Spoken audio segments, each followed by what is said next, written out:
আমার নিচে ব্যথা করছে, একটু দেখো না প্লিজ। তোমার নিচে মানে? আমার নিচে মানে আমার নিচে, এই দেখো না সোনা, প্রচন্ড ব্যথা করছে, সহ্য করতে পারছি না। কি জন্য ব্যথা করছে? ডক্টর ডাকবো? আরে আমি কি জানি কেন ব্যথা করছে, তুমি জানো কি করছো না করছো আল্লাহ জানে, এখন সেই কারণে ব্যথা করছে। আমি আবার কি করলাম? কিছু হইলেই সব দোষ আমার হয়ে যায়। এখন ওয়েট করো, তুমি ডক্টরকে কল করছি। তানভীর পকেট থেকে ফোনটা বের করতেই নীলা ছু মেরে তানভীরের থেকে ফোনটা কেড়ে নিল। তানভীর একটু অবাক হয়ে নীলাকে উদ্দেশ্য করে বলল, এটা কি হইল? তুমি ফোনটা নিয়ে নিলে কেন? এখন ডক্টরকে কল না করলে ব্যথা কমবে কিভাবে? আরে ডক্টরকে ডাকতে যাচ্ছ কেন? আমার কি কোনো লজ্জা নেই ডক্টরের সামনে? ছি, একটা একটা বাজে কথা। আল্লাহ। আরে তুমি কি সব বলছো? ডক্টরকে দেখাতে সমস্যা কি? এটা তো মহিলা ডক্টর, তাই না? উনি চিকিৎসা না করলে তুমি ঠিক হবে কি করে? তুমি আছো না, তুমি ঠিক করে দাও। আমি কি ডক্টর নাকি যে আমি ঠিক করে দিতে পারবো? হ্যাঁ, যে কষ্ট দিয়েছে তার দায়িত্ব কষ্টটা লাঘব করা। সো তুমি ঠিক করবে মানে তুমি ঠিক করবে, আমি কোনো ডাক্তারের কাছে যেতে পারবো না মানে পারবো না। এটা কেমন কথা? আচ্ছা দেখি চেষ্টা করে ঠিক করা যায় কিনা। জি আসো, আমি শুয়ে পড়েছি। নীলা কথাটা শেষ করতেই বিছানায় গায়ে লিয়ে শুয়ে পড়ল তানভীর। নীলার দিকে অবাক দৃষ্টিতে তাকিয়ে আছে। আসলে তানভীর মনে মনে এটা আঁচ করতে পারছে নীলার আসলে কোনো ব্যথা নেই, সে শুধু শুধু এমন বায়না করছে।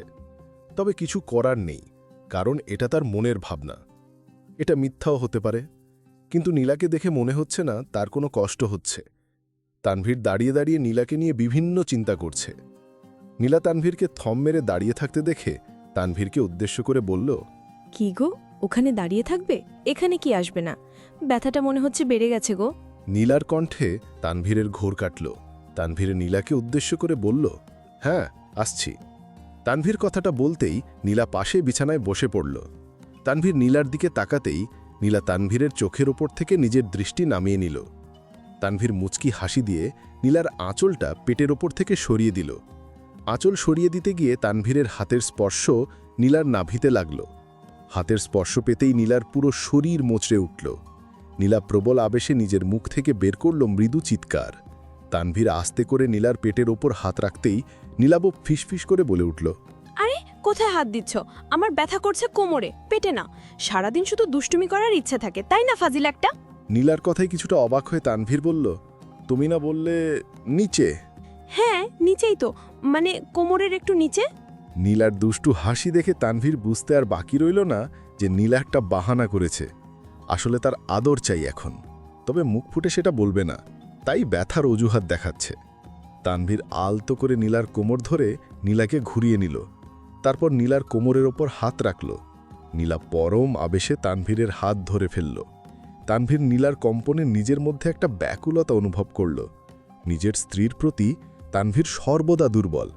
তানভীর তার কোমল হাতে নীলার কোমরে হাত বুলিয়ে দিচ্ছে। নীলা নিজের ঠোঁট কামড়ে ধরে আছে। তানভীরের স্পর্শে সে প্রচণ্ড সুখ অনুভব করছে। কিছু সময় তানভীর নীলার কোমরে হাত বুলিয়ে দিয়ে হঠাৎ করে নীলার কোমরে হাত বুলিয়ে দেওয়া অফ করে দিল। তানভীর থেমে যেতেই নীলা বেশ অবাক হয়ে বলে উঠল, কি গো, থামলে কেন? ভালোই তো লাগছে, হাত বুলিয়ে দাও। নীলার কথা শেষ হতেই তানভীর নিজের গোলাপি রঙের ঠোঁটজোড়া নীলার কোমরে ছুঁয়ে দিল। তানভীরের ঠোঁটের স্পর্শ পেতেই নীলা মুচড়ে উঠল, ভীষণ রকম কেঁপে উঠল নীলা। তানভীর নীলার কম্পনে কম্পিত হল। তানভীর নীলার কোমরে গভীর চুমু খেল। নীলা নিজেকে আর নিজের মধ্যে রাখতে পারল না। তানভীরের দিকে মুখ ঘুরিয়ে তাকিয়ে নীলা তানভীরকে নিজের বুকে টেনে নিল।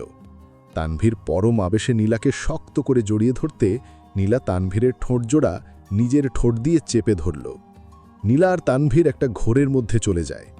তানভীর নীলার ঠোঁটে কিছুক্ষণ চুমু খেতেই হঠাৎ করে তানভীরের ফোনটা বেশ শব্দ করে বেজে উঠল। তানভীরের বিন্দুমাত্র কলের দিকে ভরক্ষেপ নেই, কিন্তু ফোনটা একের পর এক বেজেই চলেছে। তানভীর আর নীলা দুজনেই বেশ বিরক্ত হল।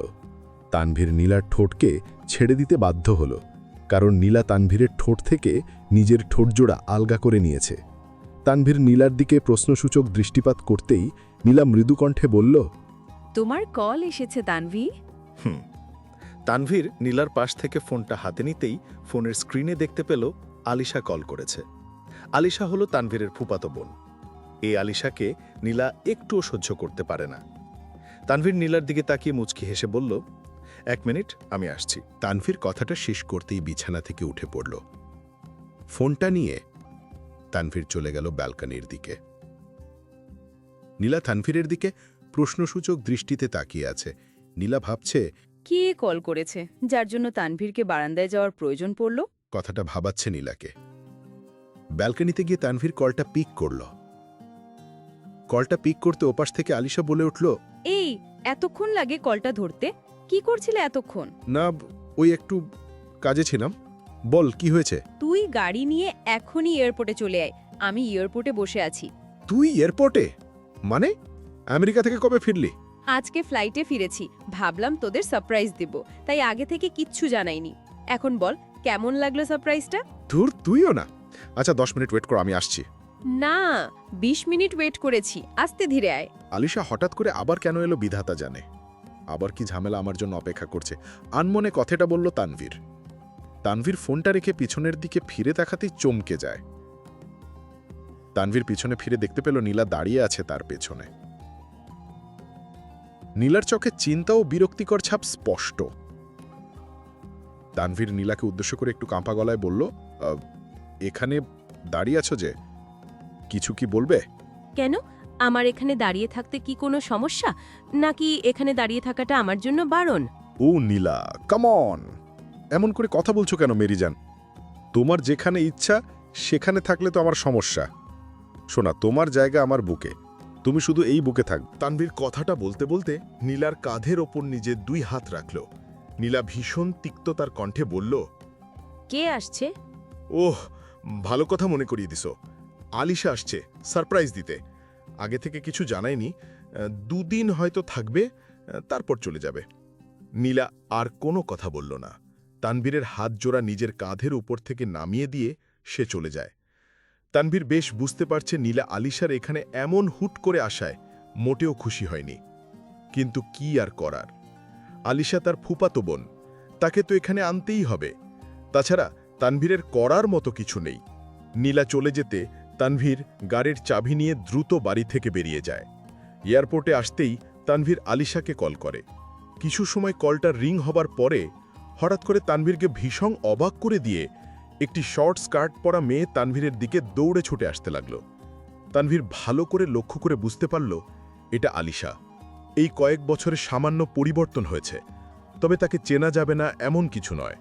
আলিশা তানভীরের দিকে দৌড়ে ছুটে এসে তানভীরকে শক্ত করে ঝাপটে জড়িয়ে ধরে। তানভীর আলিশার এমন অদ্ভুত ব্যবহারে একটু বিব্রত হল।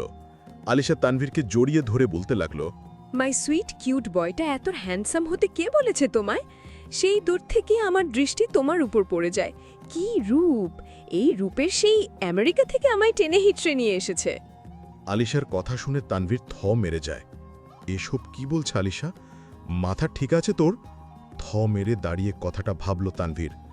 অতবার তানভীর আলিশাকে নিজের থেকে আলতো করে ছাড়িয়ে নিয়ে একটু গম্ভীর গলায় বলল, এসব কি কথা আলিশা?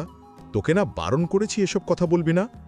আমি তুই দুজনে জানি এটা ফান, তবে তোর ভাবি দেখলে তো অন্য কিছু মনে করত। নেক্সট টাইম এমন করিস না। আরে ধুর, মজাটাকে সত্যি করার যে ভীষণ ইচ্ছে ছিল আমার, কিন্তু কপাল, ভাবি তো তোর জীবনে অনেক পরে আসছে। কিন্তু তানভীর, আমি তোর জীবনে ভাবির অনেক আগে এসেছি, তোর উপর আমার অধিকার সব থেকে বেশি।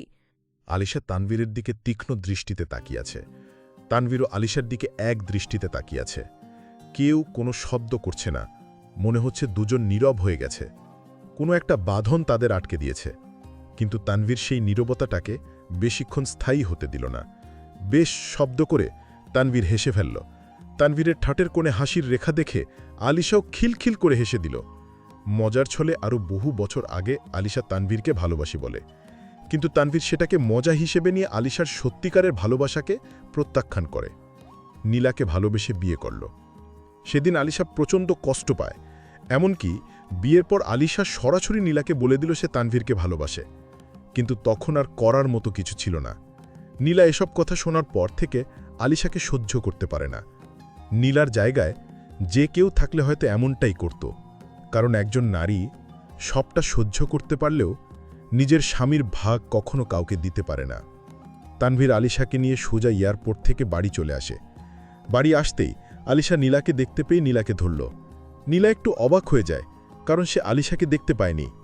আলিশা নীলাকে পেছন থেকে জড়িয়ে ধরে বলতে লাগল, ভাবি কেমন আছো? আমার সুইট পতটাকে ভালোবেসে দিতে কি কোনো কিপটিমি করছো বলো বলো। নীলা কিছুটা বিরক্ত বোধ করে আলিশার হাতটা নিজের শরীর থেকে সরিয়ে দিয়ে ঠোঁটের কোণে মিথ্যে হাসি আনার চেষ্টা করল। আরে আলিশা, তুমি কখন এলে? আগে বলবে না, এমন সারপ্রাইজ কেউ দেয়? সারপ্রাইজ দেওয়াটাই তো আমার কাজ। এখন একটু চা করে নিয়ে এসো তো ভাবি, আমি তোমার বরকে একটু নিয়ে গেলাম, কেমন?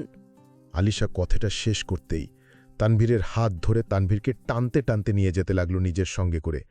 নীলা এক দৃষ্টিতে তাকিয়ে আছে আলিশা আর তানভীরের দিকে। বুকটা মনে হচ্ছে ছিঁড়ে গেছে তার। নিজের কলিজাটা মনে হচ্ছে আলিশা নিয়ে যাচ্ছে। নীলা ভাবল তানভীর হয়তো আলিশার সাথে যেতে আপত্তি করবে, কিন্তু না, তানভীরও আলিশার সাথে চলে গেল রুমে। নীলা আর কি করবে, কিছুই তো বুঝতে পারছে না। তো বল, সংসার কেমন চলছে? এই চলছে ভালোই। তোর কি খবর? আর কতকাল রাজকুমারের জন্য অপেক্ষা করবি? অপেক্ষার অবসান ঘটে গেছে মেরি সুইট হার্ট, আমি আমার রাজকুমারকে পেয়ে গেছি। ওমা, তাই? কাকে পেলি? কে সে? কি করে? কোথায় থাকে? সে কি করে কোথায় থাকে কে, এত কথা আমি তোকে বলতে পারবো না। এত তথ্য জানার থাকলে আজ বিকেলে চাল মিট করে জেনে আয়। আয় হাই, আজ বিকেলে? হ্যাঁ, কেন, এনি প্রবলেম? আরে না, প্রবলেমের কি আছে? তবে ছেলে সম্পর্কে একটু কিছু আগে থেকে জানা থাকলে ভালো হতো। ছেলে সফটওয়্যার ইঞ্জিনিয়ার, আমেরিকায় আমার সাথেই কাজ করে, নাম রিয়ান। ও একটু পরেই বাংলাদেশে আসছে, আমাদের একই ফ্লাইট ছিল, তবে একটা আজও লেট করে, তাই আমি আগে চলে আসি। বাবা, তুই দেখি একটা সুপার রুস্তম, একা একা কাউকে কিছু না জানিয়ে। ভালো। ভালো না কচু, ওরে তো আমার সহ্য করতেই অসহ্য লাগে, সব কাজে ল্যাক, মাঝে মাঝে ইচ্ছে করে মাথা ফাটিয়ে দিই। না না, এমন করিস না, বেচারাকে আস্তে ধীরে মারবি। এত তাড়াতাড়ি কিছু করলে তো সমস্যা, তাই না? সেটাই। আলিশা কথাটা শেষ করতে তানভীর আলিশার গালের ওপর হাত রেখে গাল টেনে দিয়ে বলতে লাগলো, আমার ছোট্ট পাখিটারও বিয়ে হয়ে যাবে। তানভীর কথাটা বলতে আলিশা হেসে ফেলল। হঠাৎ করে তানভীরের কানে ভেসে আছে নীলার গলার শব্দ। নীলা দরজার ওপারে দাঁড়িয়ে থেকে বলল, আসবো? নীলার কণ্ঠস্বরটা শুনে তানভীর চমকে গেল। নীলার দিকে দৃষ্টিপাত করতেই তানভীর দেখতে পেল নীলার চোখ মাটির দিকে, আর ভীষণ লাল হয়ে আছে তার চোখ। তানভীর মুখ থেকে কোনো শব্দ বের করল না।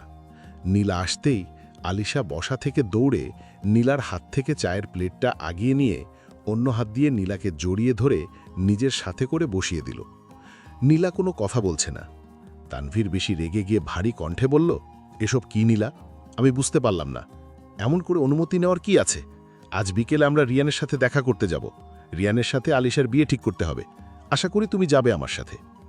তানভীর কথাটা বলে রাগে গজগজ করতে করতে চলে যায়। আলিশারও ফোনটা শব্দ করে বেজে উঠল। রিয়ান হয়তো কল করেছে। নীলা বোকার মতো বসে আছে। সে কি ভেবেছে আর কি হয়ে গেল কিছুই সে বুঝতে পারল না। আমি নিজের মনের সন্দেহ থেকে আমার তানভীরকে নিয়ে আলিশার সাথে, আবার তানভীর তো বেশ রেগে গেছে, এখন কি হবে? কথাটা আপন মনে বলল নীলা। নীলা কথাটা শেষ করতেই বসা থেকে উঠে দাঁড়িয়ে পড়ল। দৌড়ে ছুটে যায় তানভীরের পেছন পেছন। পেছন থেকে নীলা তানভীরকে শক্ত করে জড়িয়ে ধরে। তানভীর কোনো প্রতিক্রিয়া দেখালো না। নীলা তানভীরকে উদ্দেশ্য করে বলল, আমায় ক্ষমা করে দাও, আমি আর কখনো এমন করব না, সত্যি বলছি, অনেক ভালোবাসি তোমায়, তোমার ভাগ আমি কখনো কাউকে দিতে পারবো না। পাগলিটা আমার, ভালোবাসা কখনো সন্দেহ থেকে সৃষ্টি হয় না। সন্দেহ অনেক সুন্দর সুন্দর সম্পর্ককে নষ্ট করে দেয়।